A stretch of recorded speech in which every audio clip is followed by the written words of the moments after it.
Okay, everybody, hello, welcome. This is our first call of the year, first open conversation with the trustees. Here we are coming into 2025. Lots is going on in the world and in the Wikimedia movement.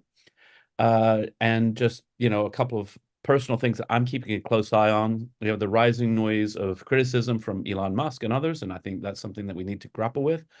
And then I'm very obsessed with AI and what are the implications of AI for us. And so, at this moment in time, there's so many different things going on, and that's kind of the purpose of this call is to keep everybody on the same page and understanding what the foundation's doing and making sure that we have good communication. So, we also are here to talk about what the volunteer communities are prioritizing. And this is crucial because if we aren't working together and if we aren't doing this, then it becomes much harder to respond to the opportunities and challenges in the world today. Today, sorry about this, I got a sudden rough throat. We're getting an update on 3 pilots and mapping exercise that came out of the movement charter recommendations, reporting on progress, and then we'll turn to open Q&A. Right now, I want to ask all the trustees to quickly introduce themselves, including the newly selected trustees. So I think you can just, I don't know, randomly pipe in because there's so many squares. I'm not sure I'll see everybody. I'll start. Hello, I am Kathy Collins. Finished a first year as a trustee. I'm from Houston, Texas.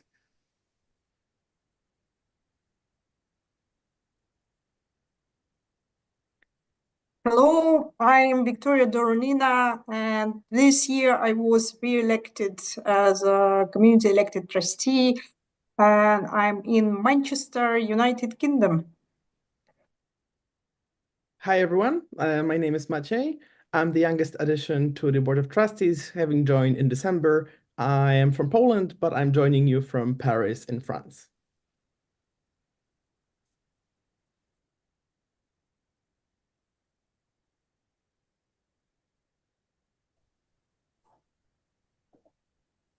Hello, I'm Lorenzo. I'm based in Italy, and I was re-elected a few months ago for a second term.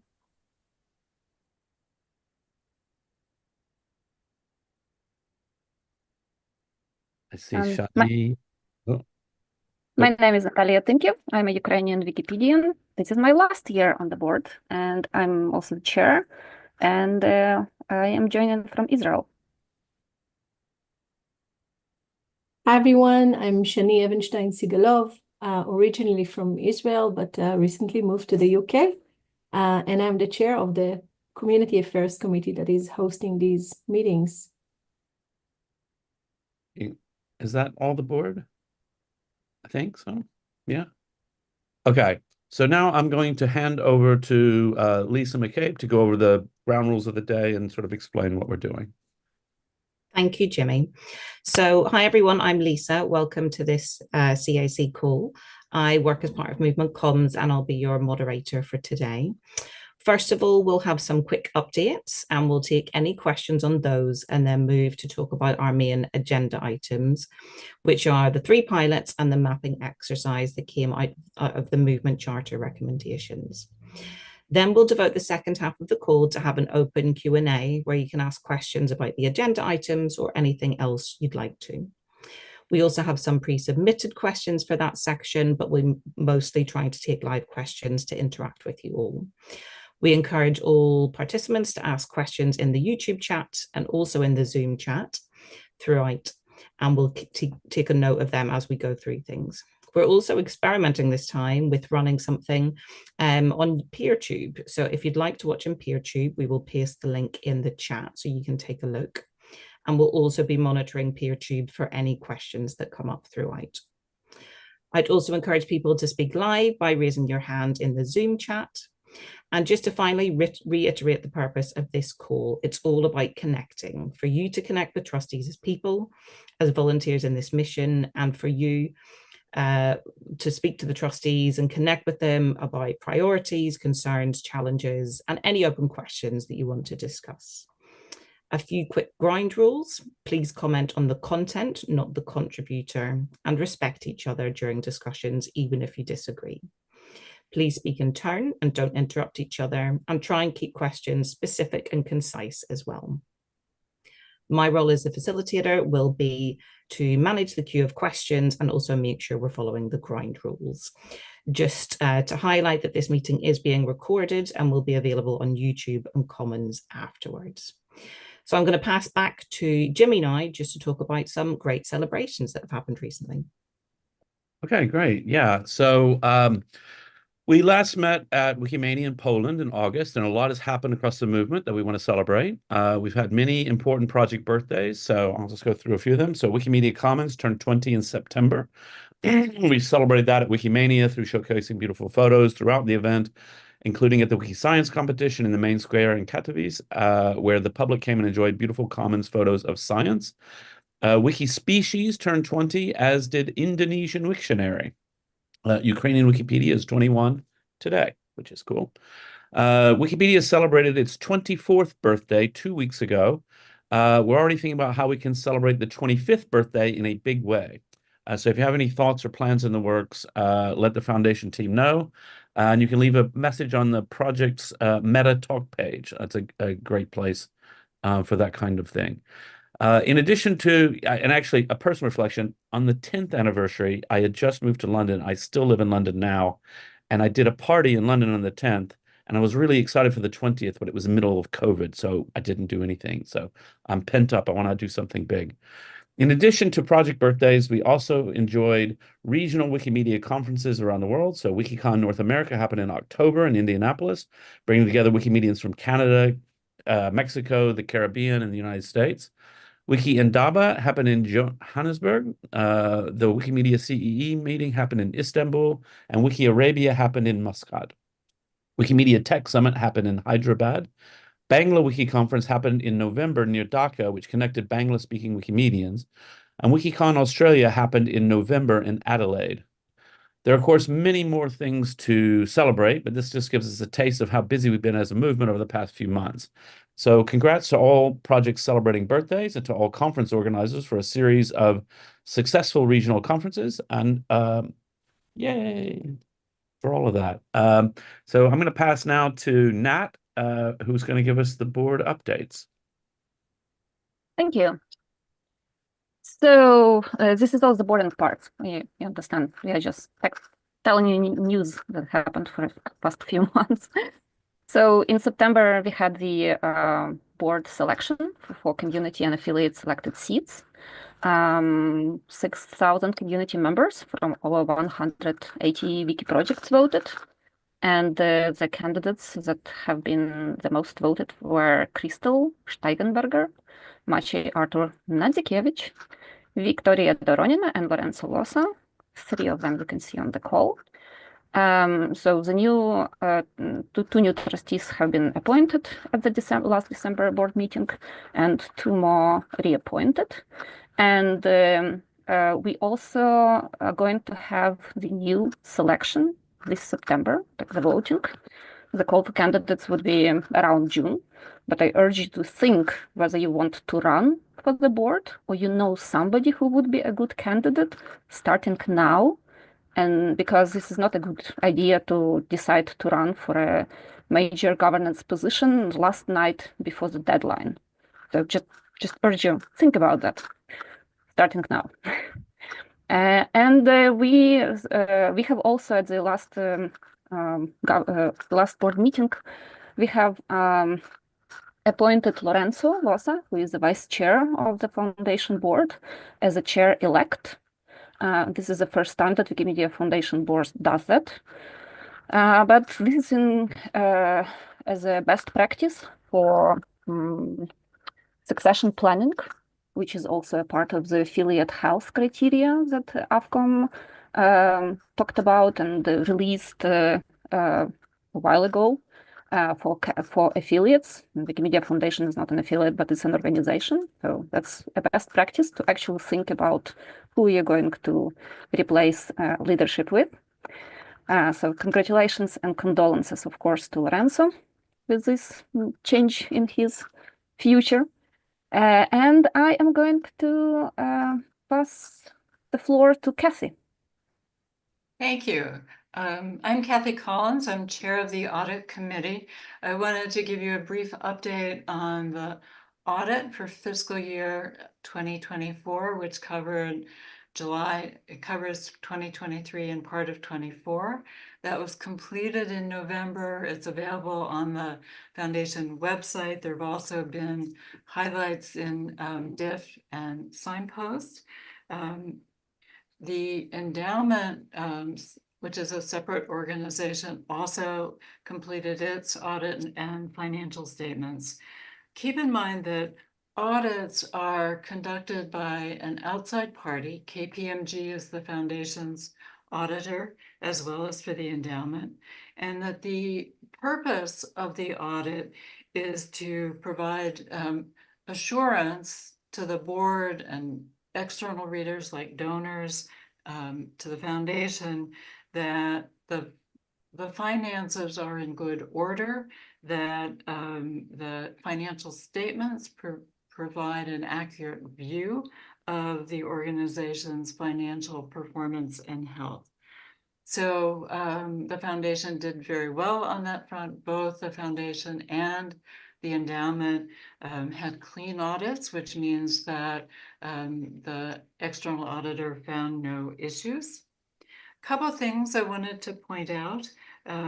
One is that the financial statements for fiscal 24 reported operating revenues of 185 million. That's up 5% from the prior year. I think you may have heard us and the foundation talking about kind of growth, planning growth in the range of 5%. But within that 5% growth, contributions from gifts from donors grew 2.5% with, and while that's the largest portion of the revenue, it's a slower growth rate, which makes it all the more important to focus on raising other revenues through enterprise, through support from the endowment.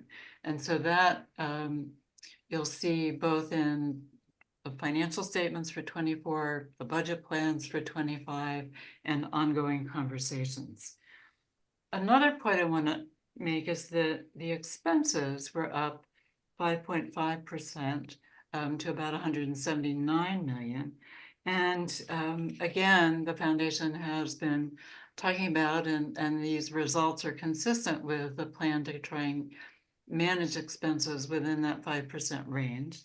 But within that expense total, there were areas of enhancement and investment, such as the increase to grants, and which were up about 10% in fiscal 24 to 24 million, will continue to grow in this current year budget.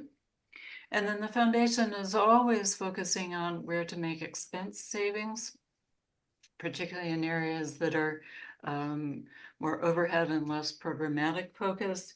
And that's part of why you see the decision in the FY25 budget to move to smaller space, reduce the least expense cost to the budget. And then finally, looking ahead, I wanted to point out that the Form 990, which is a US government requirement, will be released in the late April, early May timeframe. And that also will be posted on the foundation website and available for your review.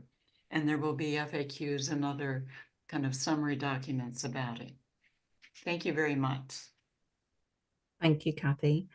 I'm just going to pause to see in case we have any questions about what we've discussed so far. I can't see anything in the chat, but please feel free to raise your hand if you would like to ask any questions.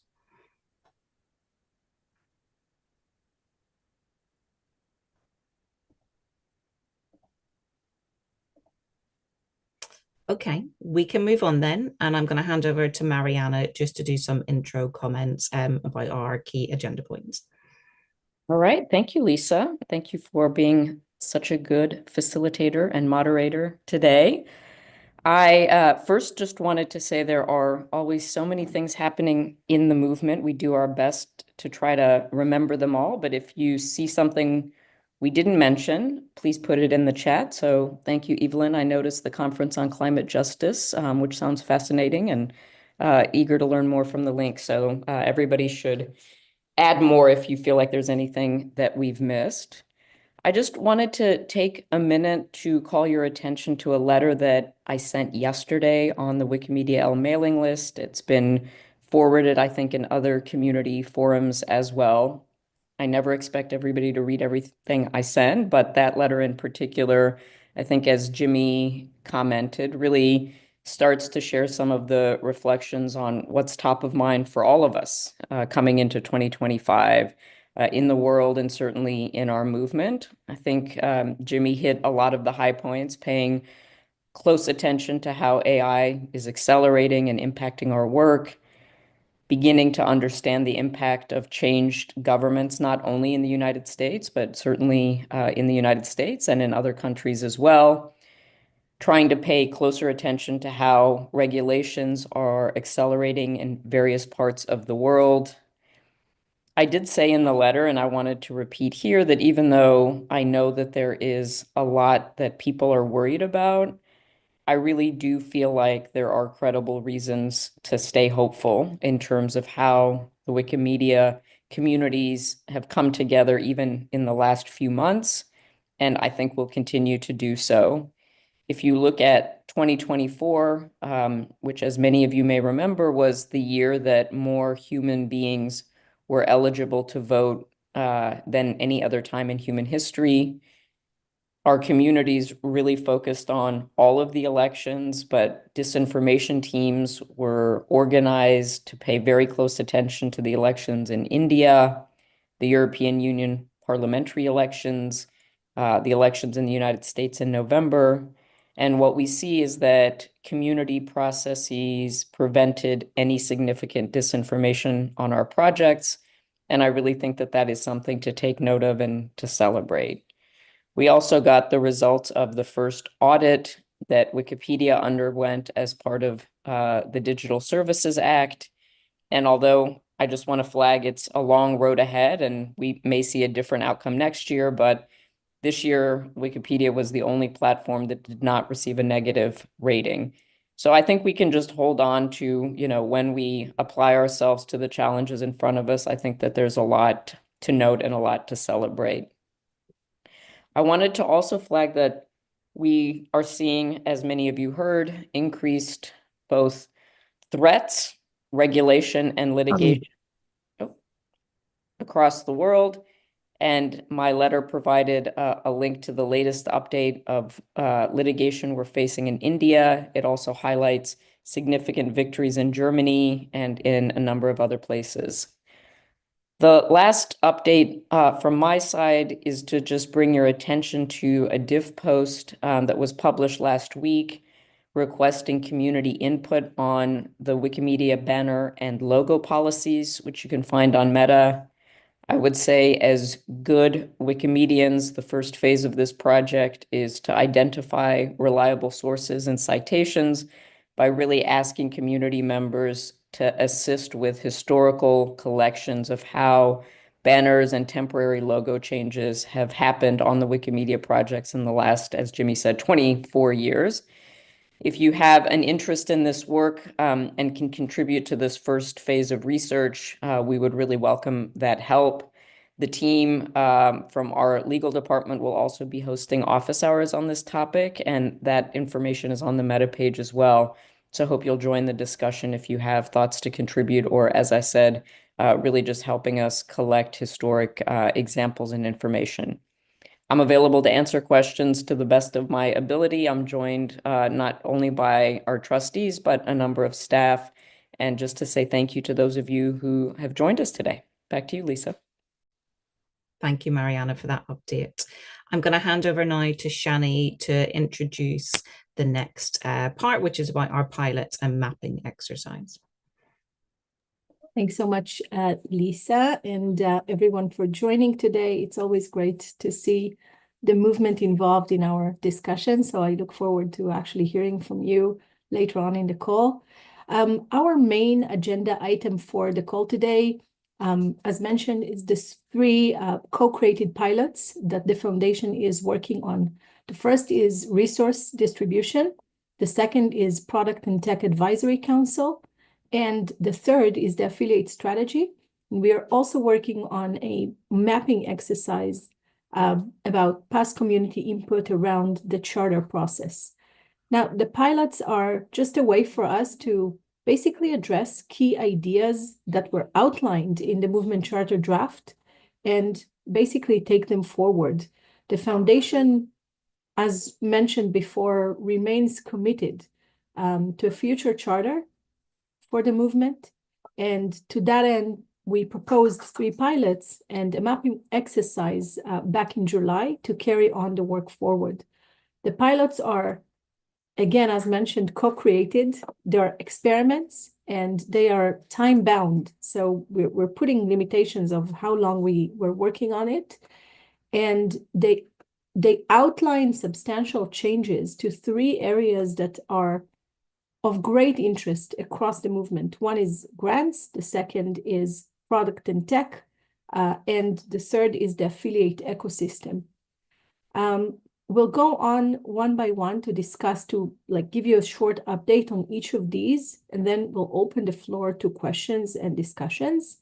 And first and foremost, I'm passing the wand, the talking wand, to Karel to give us an update on the mapping exercise. Thank you so much, Shani. I'm Karel, Wikimedia Foundation staff member, and one of the people who has been working on the mapping exercise. And just as a reminder, at the end of last year, we started a mapping exercise to collect, organize, and synthesize past community input into the movement charter process. And over the course of past several months, several Wikimedia Foundation staff members have worked with the board's governance committee, Wikimedia Foundation Board of Trustees Governance Committee, to pull together an initial summary of these areas of alignment, open questions, and disagreements, along with specific proposals to move forward.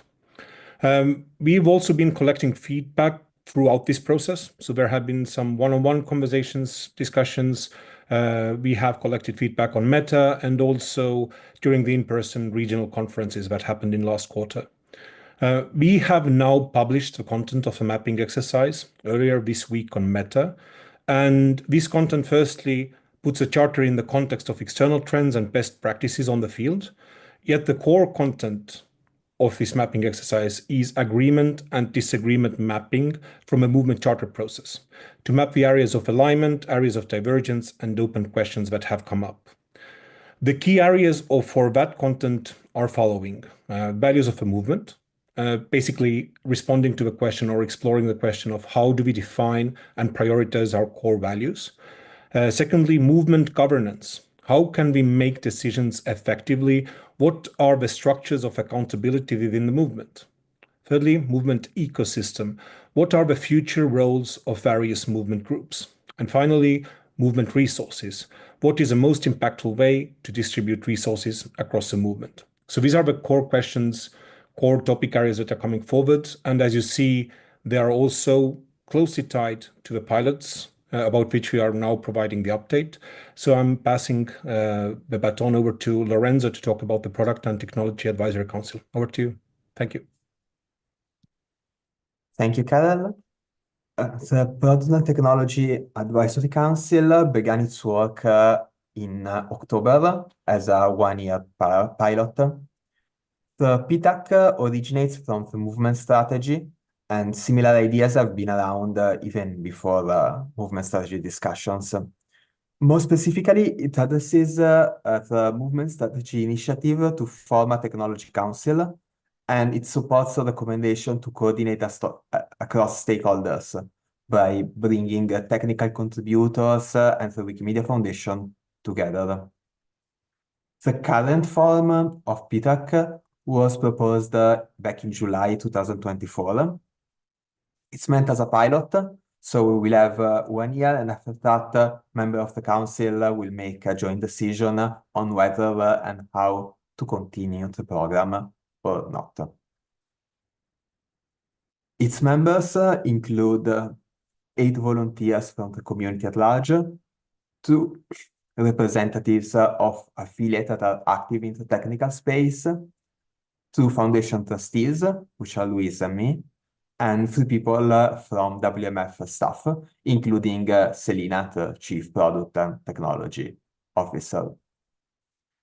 In terms of what PTAC will do, it will focus not really on discrete decisions like, for instance, approving an extension or discussing a specific bug, but on wider, more complex and ambiguous problems like prioritizing newcomers or experience editor growth, or platform improvement versus user-facing feature development. The Council will also discuss necessary trade-off and strategy to ensure the success of the movement, and will publish recommendation with and community-validated recommendation for the future development of product and technology. So far, PTAC met online a few times, talking about where we would like to see the movement invest more, or where it is investing too much, talking about key metrics, but also unpacking charts and media wiki discussions.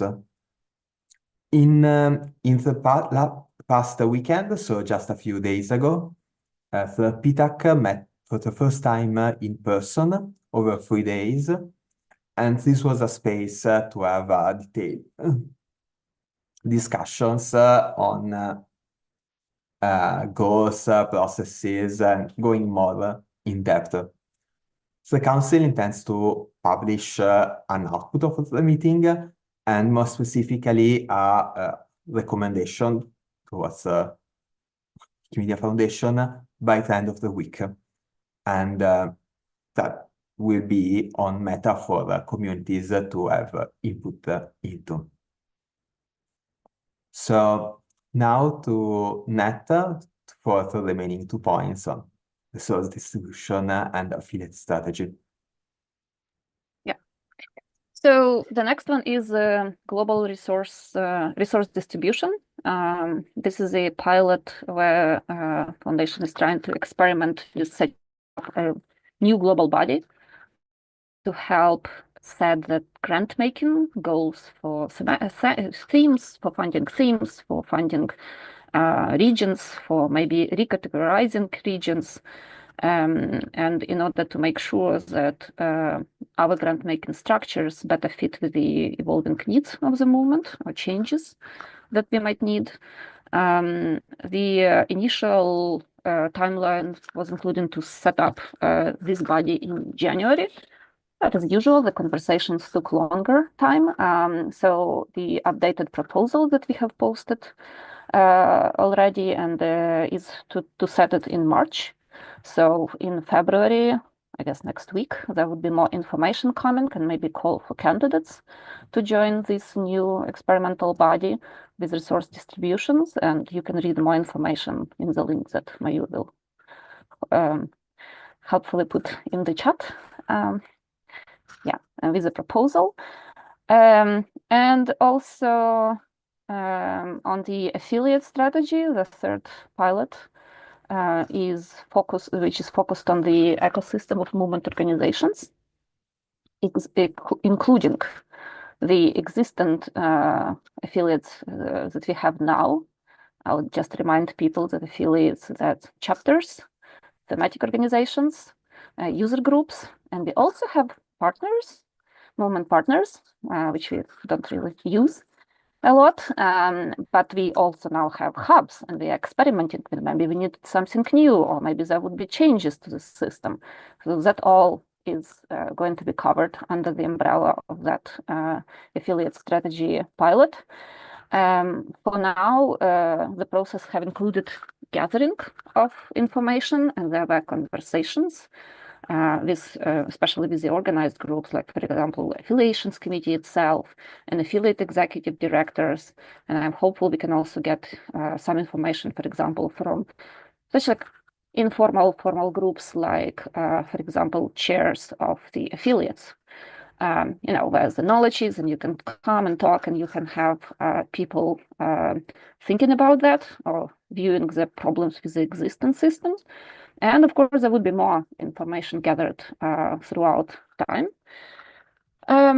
Yeah, I think that would be it on that. The proposal, I believe, the more input is going to be coming. Avcom is going to publish in the coming weeks what the vision or the thinking that they have. I just want to assure people that it's not as if there is like somewhere a hidden ready document that we have already mapped everything. This is actually the information gathering stage at this point in time. Thank you so much, Nat. Thank you. So now we'll turn to the open Q&A on topics both from the agenda, but also any other topic that you'd like to speak about. We'll see if there's any questions in the chat, and we also have a few pre-submitted questions. If you'd like to ask a question, please raise your hand here in the Zoom room, and we'll add you to the queue. We'd love to hear from you. Please get involved. And just to flag that sometimes where the trustees may need some more time to follow up on any of the questions or issues raised, we will follow up on the event meta page. And in particular, this may be around questions that don't fall directly within the board's work. So we'll likely need to just follow up after that. So yes, any questions that we have so far within the Zoom room, please. Andy, you've raised your hand.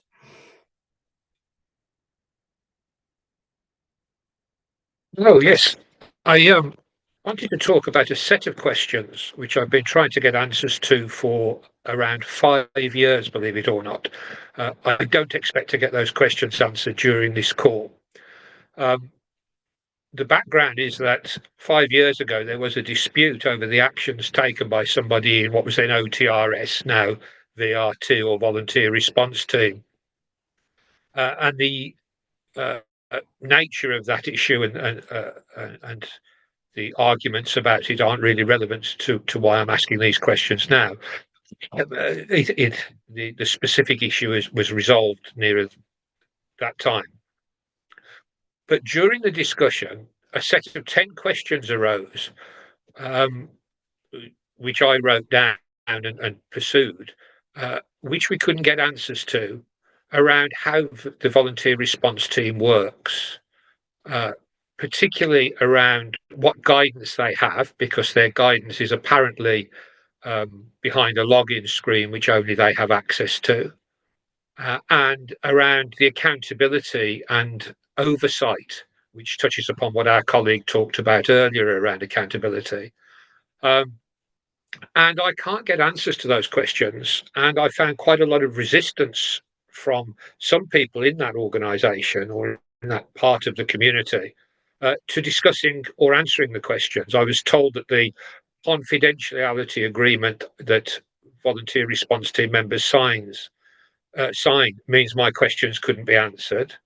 And that it means that the guidelines that they follow can't be made public. Well, that's nonsense, because the confidentiality agreement relates to their interactions with individual members of the public, whether they're Wikimedians, people that we write about, or in some cases, journalists or celebrities. It doesn't stop them telling us what software they use and how they use it and what their policies are when it comes to replying to types of questions. But I just can't get an answer to these questions. I know various staff members at the foundation were discussing how to answer those questions, and I never received a response. And I don't know which individuals they were, so I don't know whether they're still with the foundation or whether they still have the roles that they had at the time. About 18 months ago at Wikimania in Singapore, I put these questions to a community board meeting and asked that the board pursue finding out who could answer those questions within the foundation and make sure that they were answered. And despite chasing it, I've received nothing since. Now, these volunteer response team members, as the name of the team implies, are all volunteers. They work incredibly hard. It's a very thankless job because they don't get extra edit counts. They don't get to show their friends the articles they've written as a result, like the rest of Wikimedia contributors might do. They are tasked with answering questions from the public, which obviously get very repetitive, and it saves the rest of us from having to do that. But they also make decisions about whether or not to allow content to be uploaded to projects like Wikimedia Commons. And they can decline that content without anybody else knowing that it was offered or was declined, which means the community doesn't have oversight as to whether the content should be on Commons or whichever project. Whereas you might think they would upload the content and then put it forward for deletion if they thought it was out of scope. I mean, obviously, if it's illegal and it shouldn't be uploaded, but that's not what I'm talking about. And they have liaison with celebrities who might be some of our most well listened to critics. So if certain aides to the current president of the United States have a beef with Wikipedia and write to VRT, their responses can colour the public pronouncements of that person. And they also answer questions for journalists. So they have a reputational impact on the Wikimedia movement. And yet we don't know exactly what criteria they are appointed on. We don't know what rules they follow as to what answers they can give and what answers they can't give, or they must refer elsewhere. We don't know what to do if we find out that they've done something wrong, like rejecting some content that should have been accepted. We don't know under what conditions they get removed from that volunteer team and lose the access to the back-end systems with all the confidential information in. We don't know what to do if we want to change the policies, and we don't know who decides whether those policies get changed.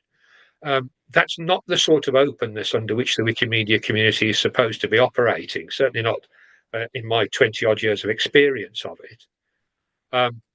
I know it's not a Wikimedia Foundation function because the VRT is part of the wider community, but surely the board should be concerned to have some sort of oversight as to what goes on and to make sure that the openness part of it is overseen by the foundation and available to the general members of the community. I think there is a great potential for damage to be done to us and everybody then to be saying, well, we didn't know this was going on, or we didn't know how this was operating. And that's not a sensible way for us to proceed. So to summarize my question, it is, what can the board do about this? And please, can the board tell us if they don't know the answers to the original 10 questions, which I'll link to in the chat shortly, who can they refer us to for answers to those questions? And can the board please put some pressure on people within the foundation who they oversee to make sure that those questions are taken up and answered by the relevant people?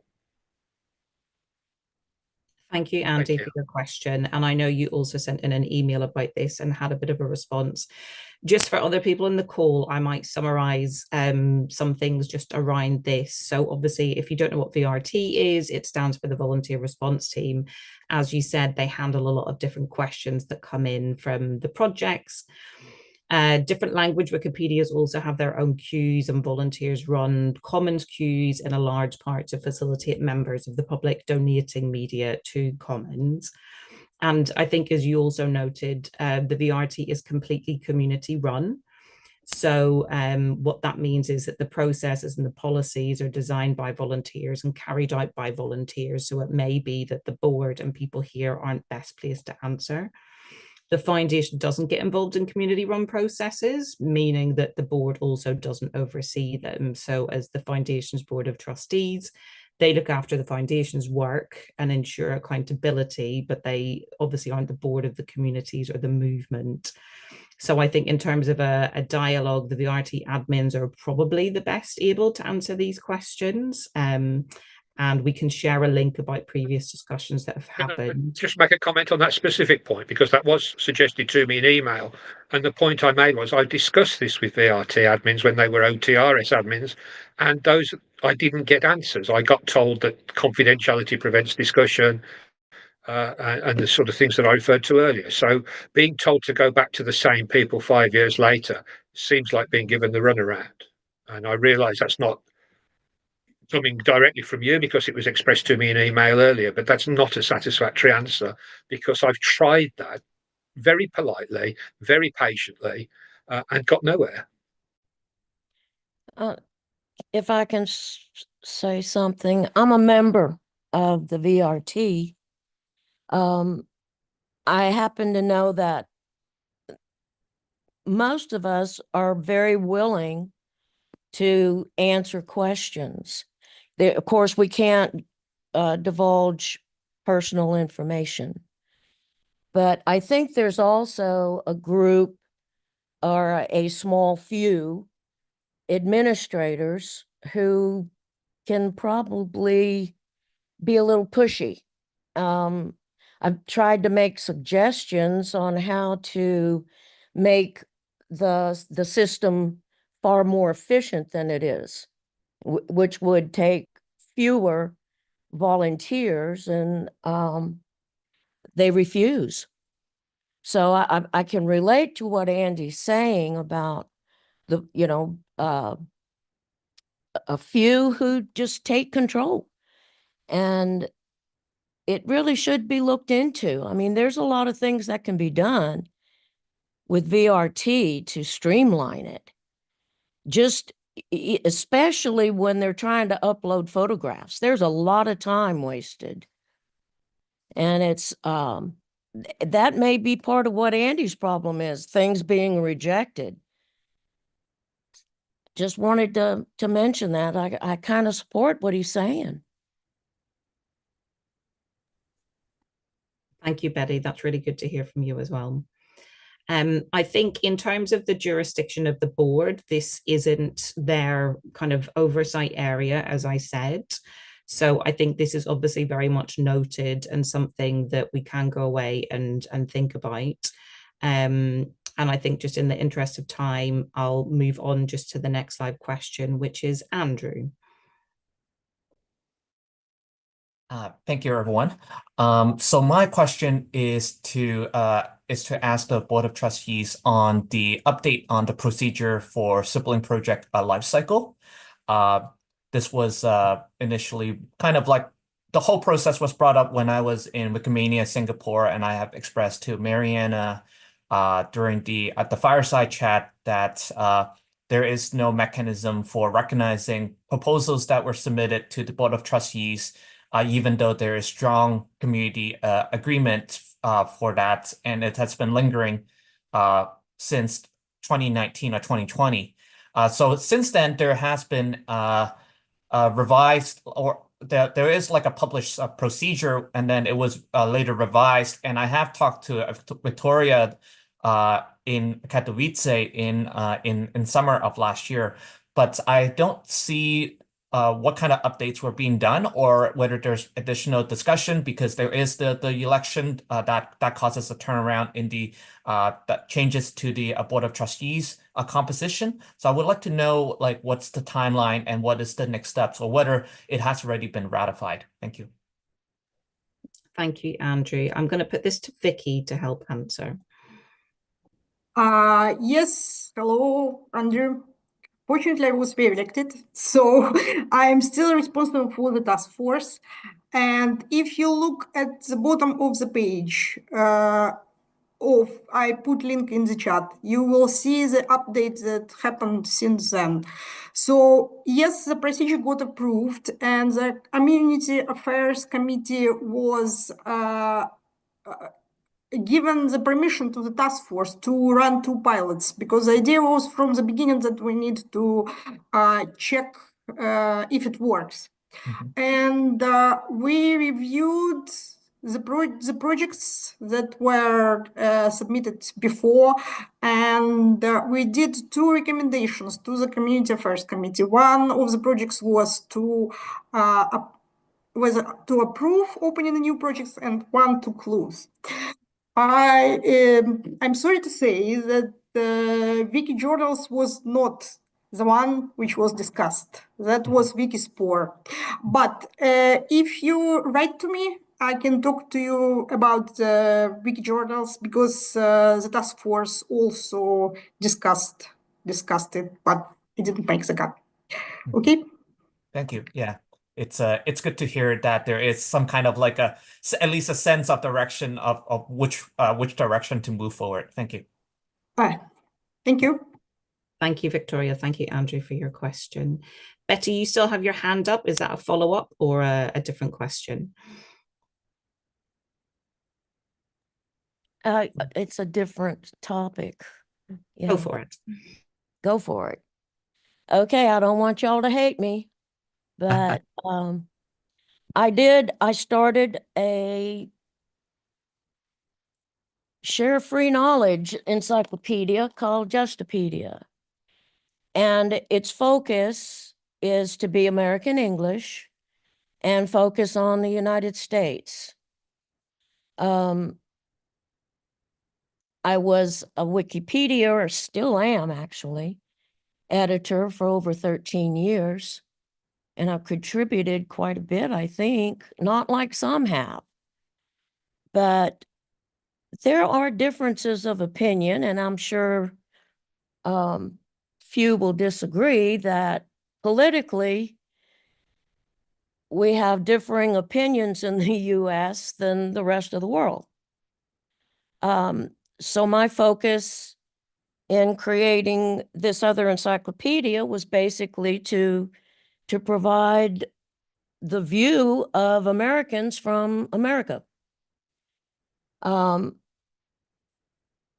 The problem I'm facing, and one of the reasons I'm here, we're following, we started just like it's set up to be done, to fork some articles to get your new independent wiki started, which I did. And over time, we've grown. I was on Wikidata. I worked with Wikispecies. I used to do nature programs. So there's, certain areas of interest that we focus on. At Wikidata, we're considered, and it's written in the data, that we are a mirror or fork of Wikipedia. And I don't see it that way. I see us as an independent wiki with some forked articles. And liken it to a basket. Let's say Justopedia is a basket. And inside the basket are spoons, knives, forks, butter knives, steak knives. You see what I'm saying? You can't call that basket a fork because it contains all this other stuff.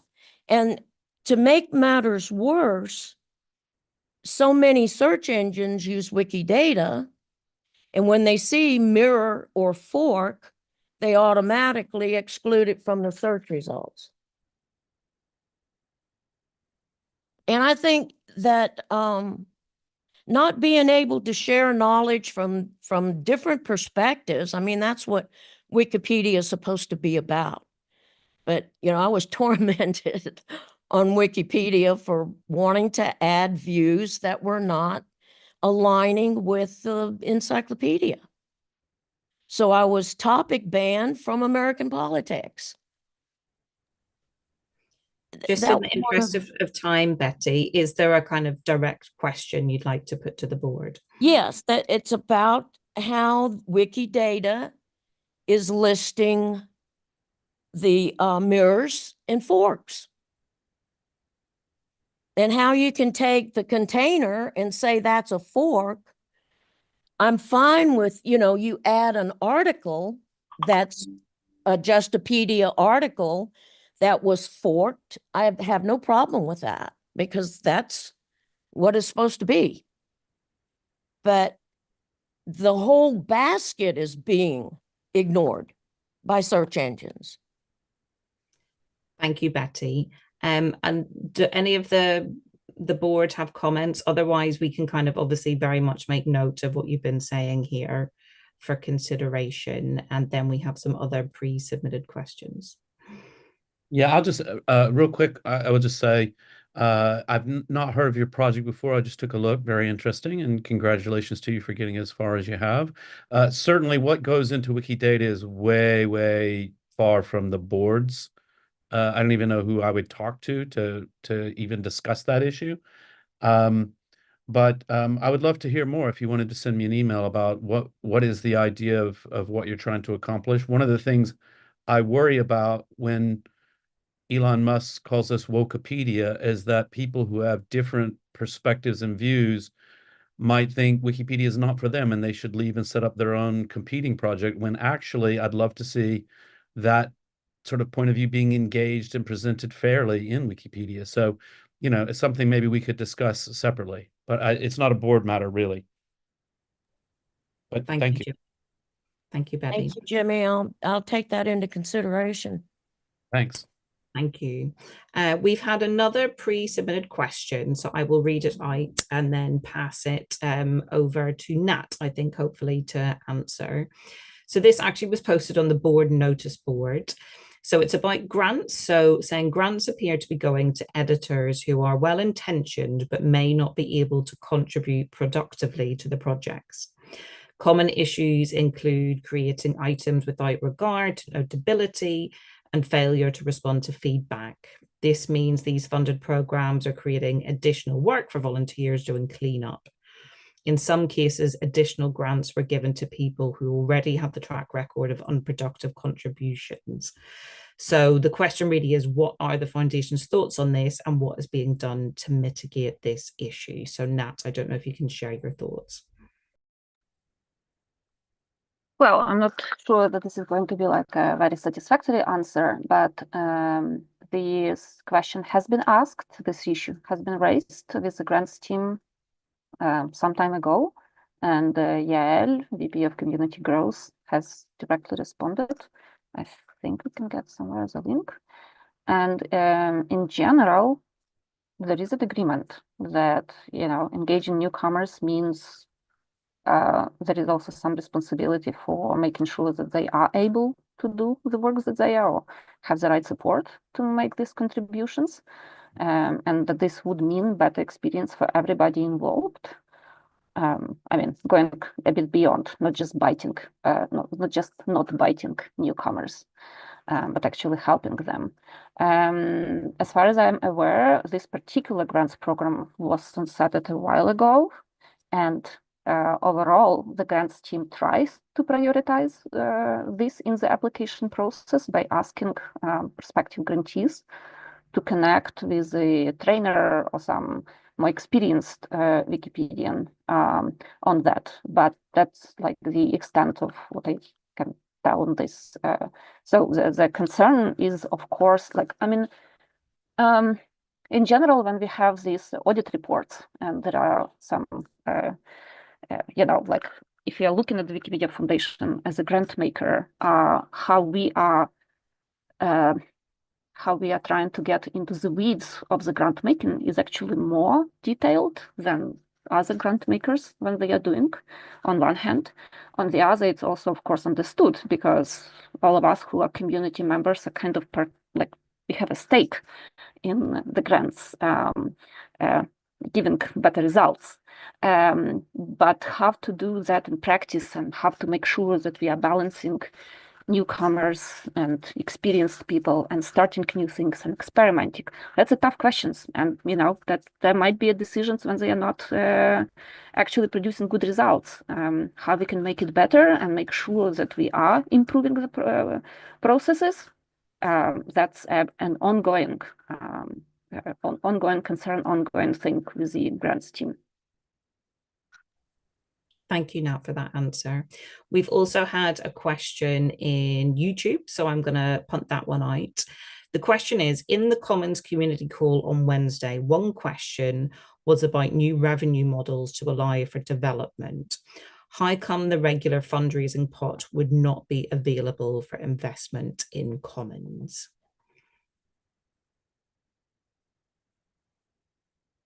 And I'm wondering who might be best placed to answer that. Lisa, could you also paste it in the chat, please? Yes, I'll do Thank that. you.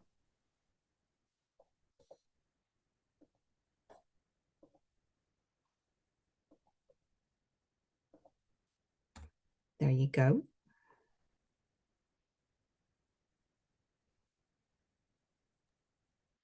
I can give a brief answer just to clarify that all of the foundation's resources are intended to support all of the projects, and Commons certainly is there.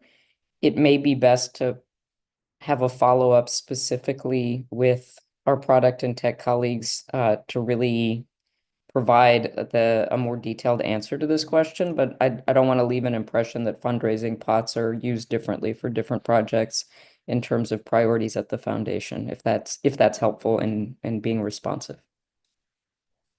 Thank you, Mariana. And like I said at the start of the Q&A, anything that we don't have full answers for here, we will endeavour to answer on the meta page.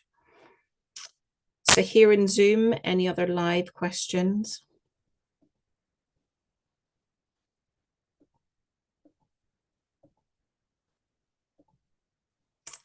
Okay, we've had a few other pre-submitted questions, so maybe we have some time to tackle them as well.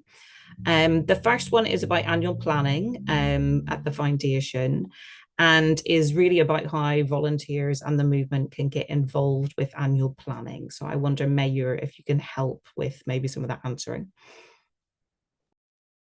I can try, yes. Hi everyone, I'm Mayur. I work at the foundation, and part of the work I do is to help different teams connect with people, particularly about our annual plan. And we hope to always be kind of connecting with people. Somebody mentioned the Commons call, so that's an example of how already people are discussing kind of the work for next year. Last year, we had hundreds of Wikimedians get involved in our annual plan, and there are many different ways people can join in. All of the ways, they're all documented in this link I'm sharing in the chat. You can see there are ways to get involved on Wiki, in meetings. We'll be coming to community meetings, which aren't listed here yet, but kind of as they get more finalized, they'll be there. I will say that actually right now, and this was included in Mariana's letter that she mentioned earlier on, Selena is, looking. She's put out these some questions. Selena, our Chief of Technology and Product, around everything ranging from external trends to editing and metrics, and sort of asking people for help to sort of think about these questions. I'll share that link. So right now, if you want to get involved, I'd say getting involved with these questions would be great, but there are lots of opportunities on the page I listed. Thank you, Mayor. And yes, encourage everybody to get involved. Peter has asked a question in the chat. Kathy, that you mentioned an office move. Could you explain that a bit? Would that be a move out of the San Francisco office? Kathy, I'm happy to take that if you want. You're on mute, Kathy. Let me start and Marianne respond, but yes, the move has happened. It's still in San Francisco area in smaller space, but Mariana, you can elaborate. Sorry, yeah, I think it's just to say we've downsized the footprint of the foundation's physical headquarters, which was a much larger space in the financial district of San Francisco, and we now have what I would really describe as a much, much smaller administrative space that has reduced our costs around leasing and the like by up to 80%. Given not only the changes of our staff profile across the world, but also a lot of transition of staff outside of the Bay Area during the years of COVID. So just trying to ensure that our expenses better reflect where we should be investing, which was not a large office space that was being underutilized. Thank you for that, Mariana. Hopefully that answers the question. Another pre-submitted one we had was around the movement charter. So the question was around the foundation has expressed their commitment to a movement charter. How will the mapping exercise help us advance towards a ratified movement charter? And maybe Shani, you can help answer this one.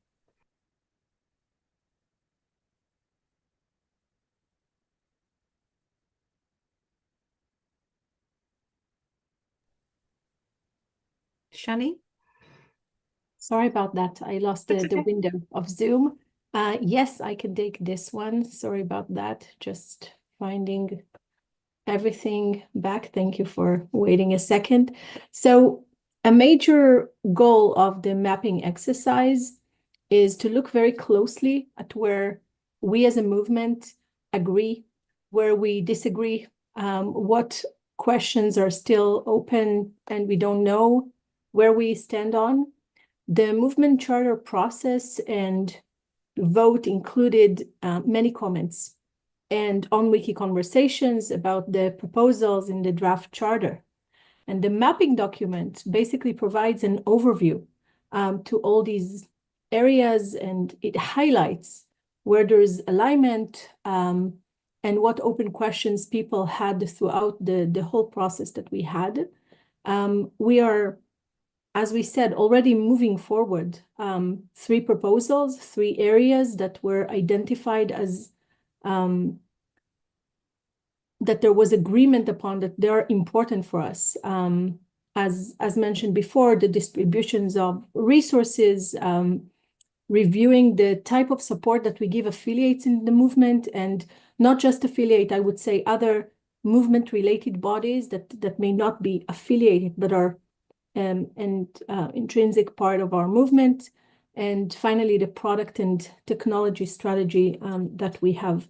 So all in all, this is moving us forward towards a movement charter, hopefully, that is more aligned and can serve us well for the coming years. Thank you, Shani.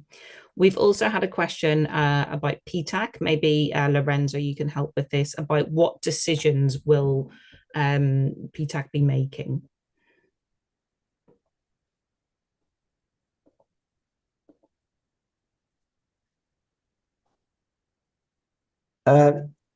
For me, in this phase, PTAC is focusing and has focused like in the last meeting on identifying an area of the product and technology work that needs prioritizing and preparing a recommendation for the product and technology department to work more on that in the coming year.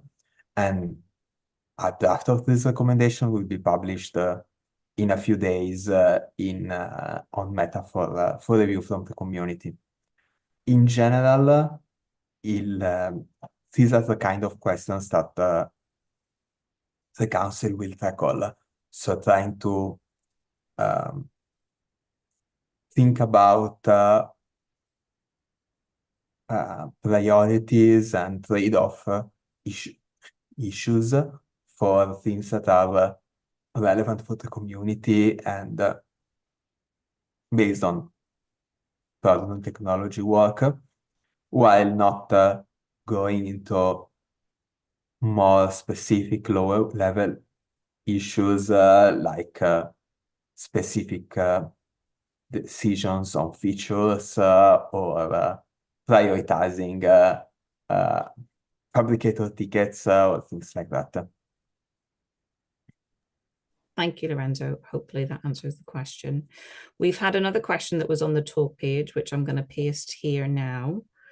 And it says, can we please get some clarity about in which jurisdictions editors can be exposed, their identities subpoenaed, and summoned for libel suits. I think we have Phil and Chuck from the legal team. Maybe you guys can help out with this one.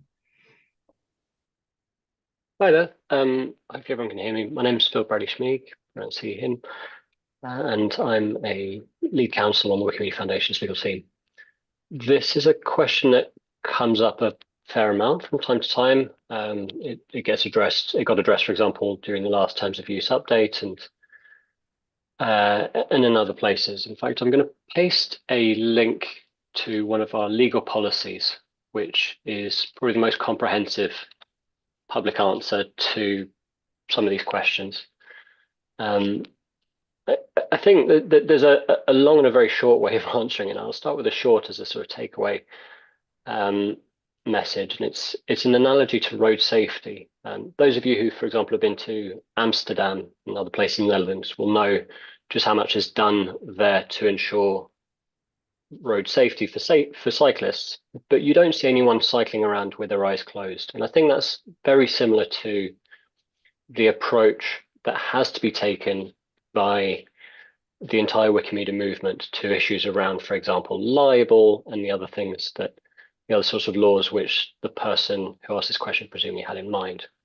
And by that I mean that there is no real legal situation you can find yourself, place you can be in the world in which what you do will be entirely guaranteed free of legal consequences. When you participate in the Wikimedia projects, you are doing something fantastic and very much global in nature. And that can mean exposure to a range of laws around the world, not just US law. And that has to be borne in mind. The terms of use, for example, have always been very, very clear that there is a certain amount of risk involved in doing that. And the foundation's role is to really try and minimize that risk as far as reasonably possible. And there are lots of different ways in which we do that. One of them is, for example, the Temporary Accounts Program, which will be rolling out later this year and is a way of ensuring that for logged out users, the IP address isn't visible to all and sunder, but rather available to people who are really engaged in anti-vandalism work. We also have and this is visible from our transparency reporting, a very, very strong position and attitude to compliance with subpoenas and other forms of data requests about users. Then for certain users, there's a legal fees assistance program, which can help you find lawyers and pay for them. So, and even outside of this sort of immediate legal team, there's the human rights team, which does some amazing work in helping users stay safe, particularly in countries where freedom of speech and expression is under attack on a regular basis. So there's a whole range of work spanning the entire foundation to ensure safety and really respect your ability to engage with the projects and make them fantastic. But that doesn't mean that you can cross the road with your eyes closed. There is a certain amount of risk that needs to be borne in mind. And around privacy and user identification, we do what we can reasonably to minimize the data we hold about people and then to release it outside of the foundation when it's non-public. But there are still other measures that you yourselves can take to protect your own identity and your privacy and minimize risk if you're particularly sensitive to it. I hope that answers the question. Thank you so much, Phil, for that very detailed question. Owen, I think you said you had a follow-up in the chat about the office move. I did, thank you. And excuse my assistant having joined us. This is Emo. He joins most of my calls.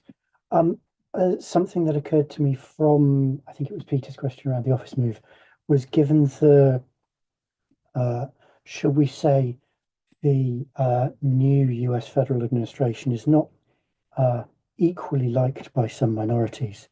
Are there any moves to assist Foundation employees who might no longer wish to stay within US jurisdictions? And are there any plans on reducing the numbers of reasons that Wikimedians might be encouraged to come to events in the US, for which, for some people, the US might now be a a more hostile jurisdiction than it was previously. Thank you, Owen. Mariana, maybe you can help with this one. I mean, Owen, it's probably an unsatisfactory answer because truthfully, we're all just trying to understand what is happening, frankly, not only in the United States. We have staff who live in countries that have governments that are not welcoming of all kinds of groups in other places. So the best we can do is monitor, check in on staff, understand, what's needed. The foundation does have a relocation policy that just exists for staff who may, for whatever sets of reasons, want to explore whether, and again, it does have to sort of meet the needs of the organization related to where they may want to relocate. So I think, similar to everybody else, we're just paying very, very close attention, trying to understand what the impacts might be, and ensure that those are considered in any decisions we make. I will just maybe remind folks that part of our processes in any event related to community gatherings is to do a risk assessment on locations that are selected for community conferences, for Wikimania. And I think, again, as you've probably observed over the years, it's an imprecise and imperfect exercise, but a real intentionality around being thoughtful about the places that we're selecting to ask people to gather and to manage within our control as best we can. So that's really just the most honest answer I can give you to what is really an impossible set of questions that we're all grappling with, I would say, on a daily basis. Thank you, Mariana.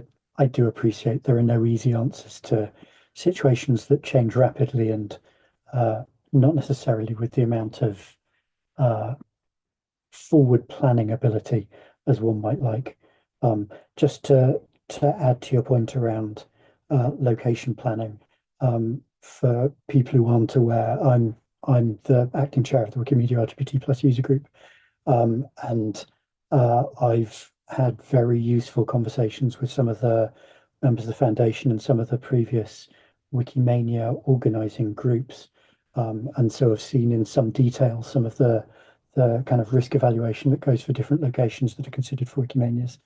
And I'm very appreciative of the efforts that are put in there. Thank you again, Mariana. Thank you, Owen, and your cat is absolutely gorgeous. We've had another question just in YouTube, which is why are our legal policy pages not translated by the foundation? Phil or Chuck, maybe you can help with that.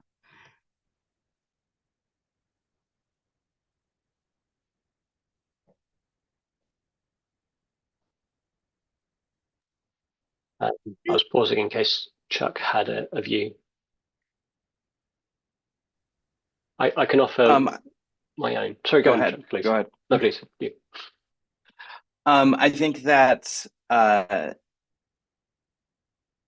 will say that one challenge with translating legal policies is always that the specific language can matter quite a bit, and so they can be very difficult to translate and to provide kind of accurate translations on this. That said, though, to some extent, so why some policies aren't translated is that they've been around a long time and we didn't have as sort of good and consistent a practice at preparing translations in previous years. And I do think it is worth us looking sort of more comprehensively at our set of policies and what languages they're available in and what capacity we have to provide translations for people, because we do want to serve the entire global community and not just English speakers.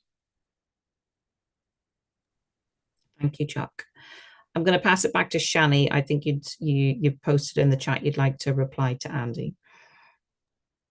Yeah, I just when there's a lot of things going on in the chat here, so I just wanted to take a moment to I'm not sure if it's captured for the people who are watching later on. So just wanted everyone to leave this call with a clear feeling. Andy, I'm addressing you directly just because you raised the issue. I think, again, I haven't checked with all the board, but I'm pretty sure that if we check, most people will agree that this is, like, we understand there's an issue and we would like to see it solved. That said, right now there's a purview issue, right? Like who is in charge to actually fix it?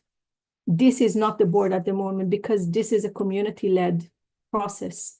So in order for the board to, and I think that's probably something that is across the movement not really clear to people, like when there's a problem that can't be solved or is difficult to solve, it's very easy to say, oh, let's go to the board of trustees and they'll fix it. But actually the board is limited in what it can do. And especially if we would especially not interfere if this is community-led. That goes to not just the board, but everything regarding the Wikimedia Foundation. So I want us to leave here knowing that there is a way forward. So first of all, noted, we understand there is an issue and we'll be following it. But we need the community to basically ask us to do something about it, because right now this is not, it's not under us. It's not a board's issue. It can't be because it's community-led and we can't interfere unless there is a clear request from the community to do that.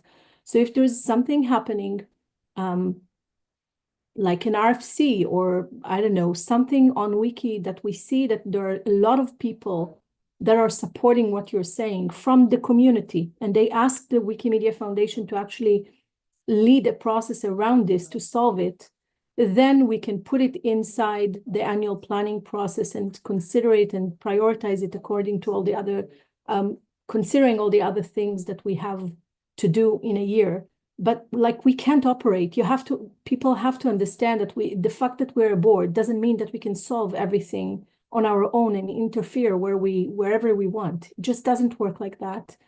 And I think the board and the Wikimedia Foundation, I mean, you've been a long time around to remember the places where the Wikimedia Foundation interfered where it shouldn't, and the backlash that it had. So we're very careful and very conscious of where we are choosing to interfere. It doesn't mean that we don't care. It just means that we're trying to respect the rules that we've all created as a global community. And this is community-led, period. So help us help you is the short answer. We do care. We want to see it resolved, but we need the community to tell us that they want this to happen, and then we can prioritize it. And even then, it doesn't mean that we can immediately do it because there are gazillion other priorities, and that's why we have an annual planning process for. So please continue to comment, do the process, and we're here to continue to help as much as we can. Thank you. Thank you. Back to that. Yes, Andy?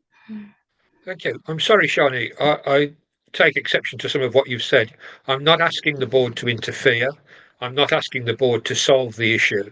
I'm asking the board to put some energy into finding out who can, and to finding out who within the foundation has some level of responsibility or contact with the VRT organisation, because I know that they do have some. And I'm disappointed to hear you saying there's nothing you can do now, when I put this to the equivalent of this meeting a year and a half ago in Singapore, and I've been waiting patiently for a response ever since. So I've also raised the issue, both in the chat and in what I said earlier, about the potential for reputational harm to the movement and to the foundation, and indeed to the board, when these people are dealing with major glam partners, they're dealing with celebrities, they're dealing with journalists, and nobody knows how they go about doing that, or what to do if we're not happy about the way they're doing that. So Andy, again, and that is an issue for the board to take oversight of. Shani, back to you. Can I just intervene? Yeah, please, Mariana. Okay, Andy, Maggie and I will follow up on this issue and take responsibility for figuring out how to answer your question. Maggie will follow up, she will copy me, and I think I just want to reiterate, we really hear you. And the question of let's figure out who at the foundation can do more or what more needs to be done, I will take accountability for with Maggie. I don't know that we can say more about this issue on the call today. I appreciate that. I didn't expect to get a resolution today. I No, I just wanted to make understand. sure that, Yeah, I that there was understand. some movement. Somebody to be responsible, and I'm taking responsibility with Maggie. So I hope that that at least gives us a resolution on the call. That's very good. Thank you. Okay. Thank you, Andy. Thank you, Mariana. Great. Well, we're coming up to the end of the call now. I just wanted to remind everybody that the recording will be on YouTube and also on Commons, and we'll also put up notes on the event meta page afterwards. And if you'd like the Zoom links for future calls, please email askcac@wikimedia.org and ask to be added to the list. So I'm going to hand back to Jimmy just to close things out. Okay, great. Oh, I was going to unmute myself, but I'm already unmuted. Yeah, great. Thank you, everybody. I think that was great. Andy, you and I could talk separately because I agree with you. I think the lack of clarity, but I think we'll give space for Mariana and Maggie to take a look into that for us. It's one of those funny, I mean, because I've been here for a million years, I sort of know how it all got started, and it was kind of like I was OTRS for a while. Like I would just answer all the emails, and somebody said, "Oh no, there's got to be a system." And so we set up the OTRS, and a group of volunteers jumped in on it, and then it's kind of had a life of its own ever since. And I'm not really clear on where policy's gotten to and how decisions are made. So I'm personally very interested as well in figuring out. Just have a look because I don't really know if I think it's bad or good or what's going on. So thank you for that.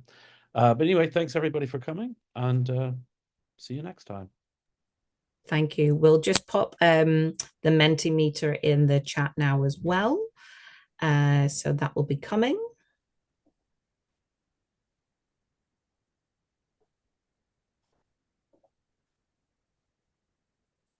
And then Emerald, hopefully you'll be able to put the results up as we close. Thank you everybody for coming. Have a great morning, afternoon, evening, wherever you are. Appreciate you joining.